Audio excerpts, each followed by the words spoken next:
I should be wrong, Cebes and Simmias, he went on, not to grieve at death, if I did not think that I was going to live both with other gods who are good and wise, and with men who have died and who are better than the men of this world. And therefore I am not so much grieved at death. I am confident that the dead have some kind of existence, and, as has been said of old, an existence that is far better for the good than for the wicked. The world, perhaps, does not see that those who rightly engage in philosophy study only dying and death. Simmias laughed and said, Indeed, Socrates, if the multitude heard that, I fancy they would think that what you say of philosophers is quite true, and my countrymen would entirely agree with you that philosophers are indeed eager to die, and they would say that they know full well that philosophers deserve to be put to death, and they would be right, Simmias, except in saying that they know it. They do not know in what sense the true philosopher is eager to die, or what kind of death he deserves, or in what sense he deserves it. Let us dismiss them from our thoughts and converse by ourselves. Do we believe death to be anything? We do, replied Simmias. And do we not believe it to be the separation of the soul from the body? Does not death mean that the body comes to exist by itself, separated from the soul, and that the soul exists by herself, separated from the body? What is death but that? It is that, he said.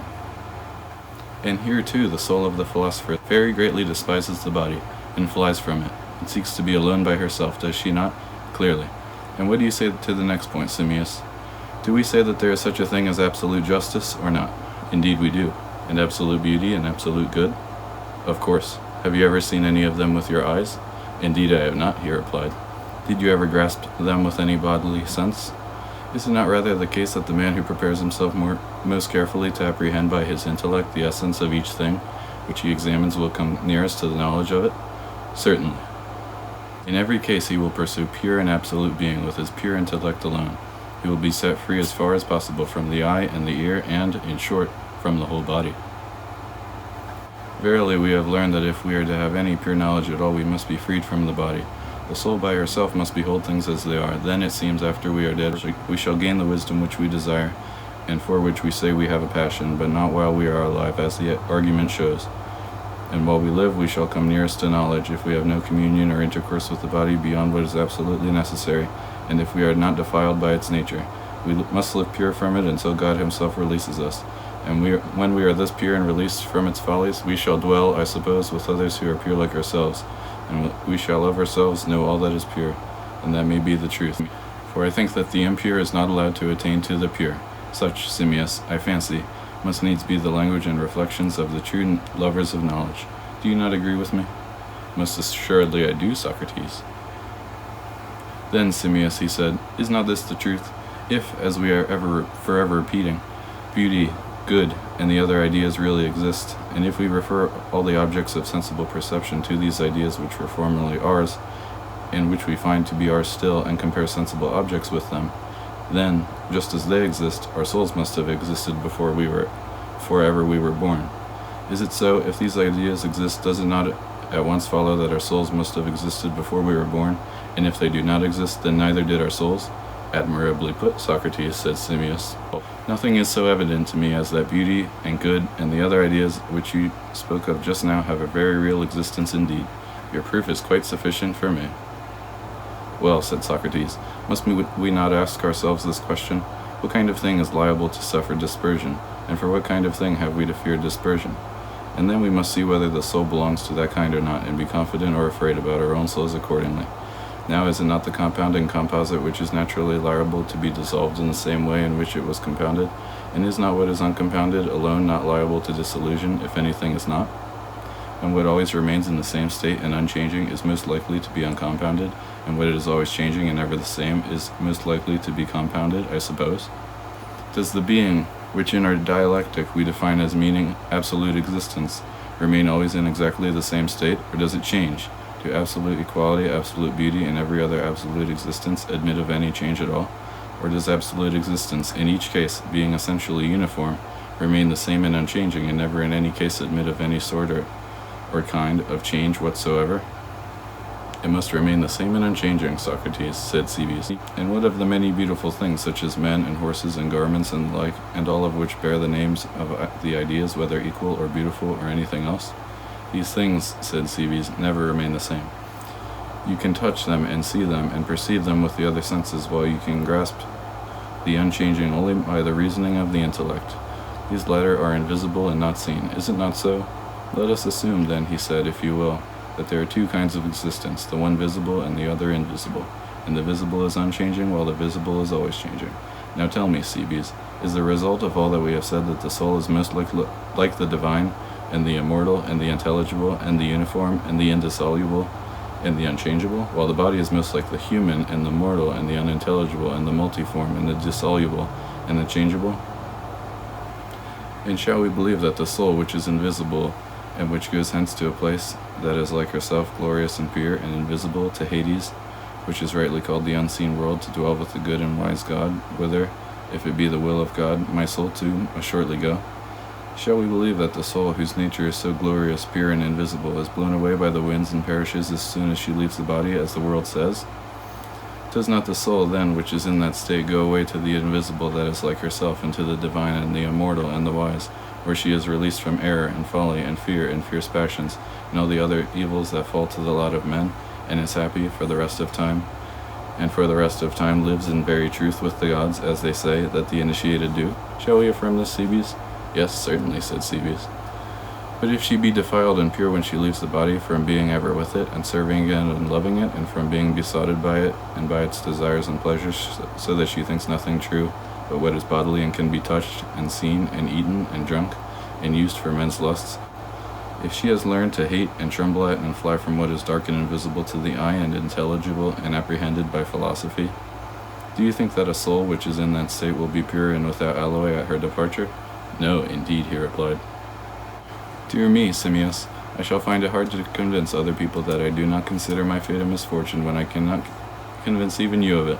You seem to think me inferior in prophetic power to the swans, which, when they find that they have to die, sing more loudly than they ever sang before, for joy that they are about to depart into the presence of God, whose servants they are.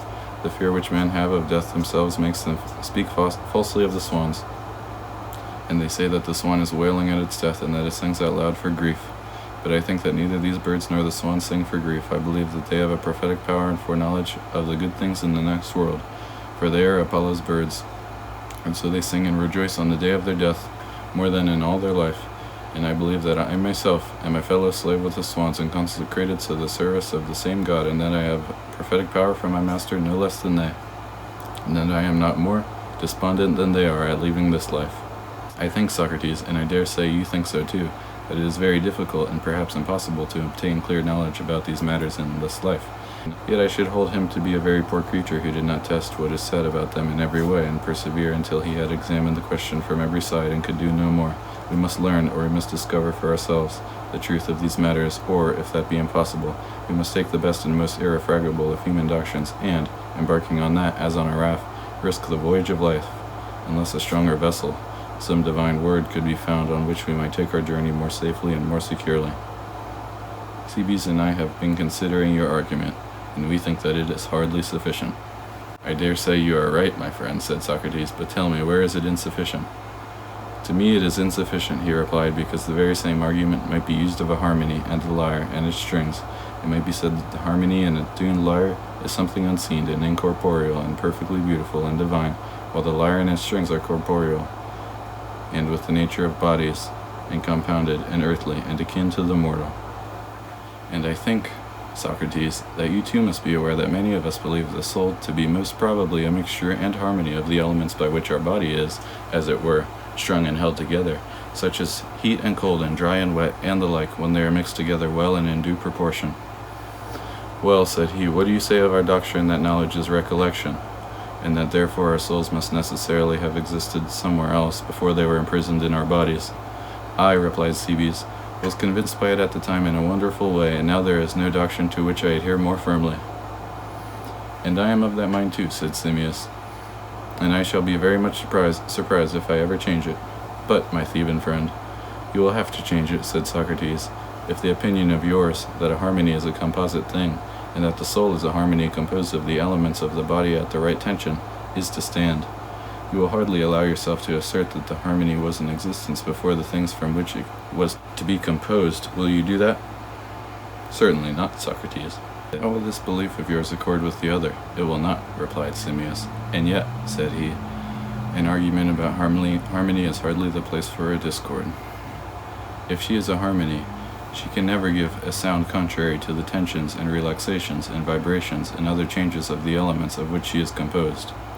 Well, now, do we not find the soul acting in just the opposite way, in leading all the elements of which she is said to consist, and opposing them in almost everything, all through life, and lording it over them in every way, and chastising them, sometimes severely, and with a painful discipline such as gymnastics and medicine, and sometimes lightly, sometimes threatening, and sometimes admonishing the desires and passions and fears, as though she were speaking to something other than herself, as Homer makes Odysseus do in the Odyssey, where he says that he smote upon his breast and chid his heart, "Endure, my heart, e'en worse than thou hast endured.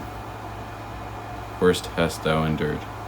Then, my excellent friend, it is quite wrong to say that the soul is a harmony, for then, you see, we should not be in agreement either with the divine poet Homer or with ourselves. You think that it makes no difference at all to the fears of each one of us whether she enters the body once or many times, for everyone but a fool must fear death if he does not know and cannot prove that she is immortal. We must examine fully the whole subject of the causes of generation and decay. When I was a young man, I had a passionate desire for the wisdom which is called physical science. I thought it a splendid thing to know the causes of everything, why a thing comes into being, and why it perishes, and why it exists. I was so completely blinded by these studies that I forgot what I had formerly seemed to myself and to others to know quite well. I unlearned all that I had used to think that I understood, even the cause of man's growth. Formerly I thought it evident on the face of it, that the cause of growth was eating and drinking. I used to feel no doubt when I saw a tall man standing by a short one that the tall man was, it might be, a head the taller, or, in the same way, that one horse was bigger than the other.